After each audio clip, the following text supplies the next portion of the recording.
कहते हैं भले हाथी निकल गया पूछ पूछ बाकी है, तो ऐसा ही है। अब तो 50 दिन का चुनाव निकल गया और 20-22 दिन का चुनाव बाकी है, और इस बीच में लाखों लोगों से जनसंपर्क हम लोगों ने किया, उनका आशीर्वाद लिया, और पूरा देश एक बार फिर मोदी जी के साथ है, कमल खिलाने के लिए तैयार है। पहले से ज्यादा मजबूती से वो कमल खिलाएगा, और जो विरोधी लोग हैं मुझे लगता है कि उनकी जमानतें जब्त होंगी और जमानतें बचाने के लिए संघर्ष करेंगे।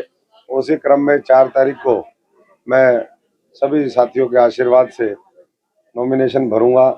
नेहरू पार्क में सुबह 10 बजे सब लोग पहुंचेंगे। माननीय मुख्यमंत्री जी आएंगे, विप्लव जी आएंगे, पूरे हमारे इस लोकसभा की लीडरशिप आएगी। तो बहुत जोश है लोगों में, और नॉमिनेशन के दिन ही पता चल जाएगा कि यहाँ पर जो और दूसरा मामला है वो सब हवा हवाई था।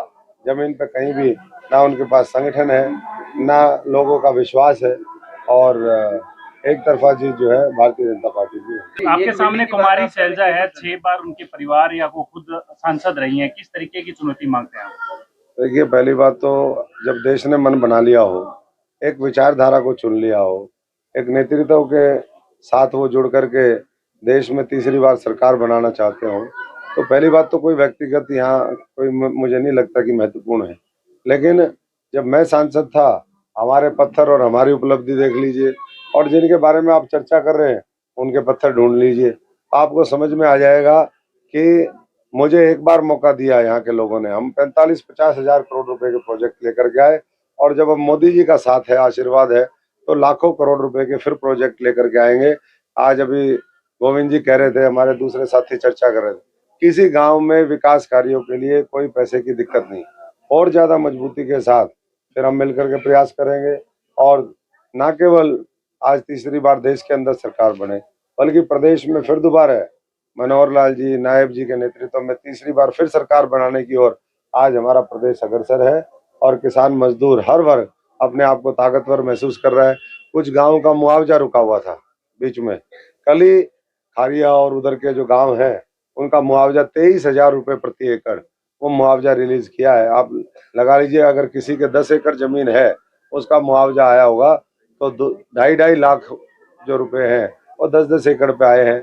किसी की ज्यादा है तो और ज्यादा आए होंगे। और कांग्रेस के समय में वो 1-1 रुपए के चेक, 5-5 रुपए के चेक, ऐसे चेक देते थे।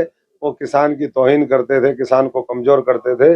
मोदी जी किसान मजदूर को, हमारे देश को, हमारे संविधान को, सबको मजबूत करने में लगे हैं। और इसीलिए मोदी जी के खिलाफ ये षड्यंत्र जो करने वाली ताकतें हैं, देश की जनता उनका मुंह तोड़ जवाब देगी। कांग्रेस के कुछ एक नेता यहाँ पर थे, लोकल विधायक तक यहाँ नहीं थे, आपको लगता है कि इसमें फूट है?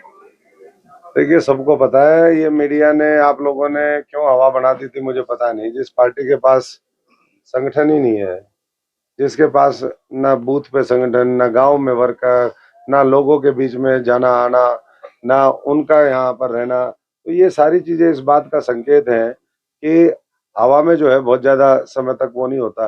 हेलीकॉप्टर, हवाई जहाज को भी एक बार जमीन पे उतरना पड़ता है, तेल खत्म हो चुका है।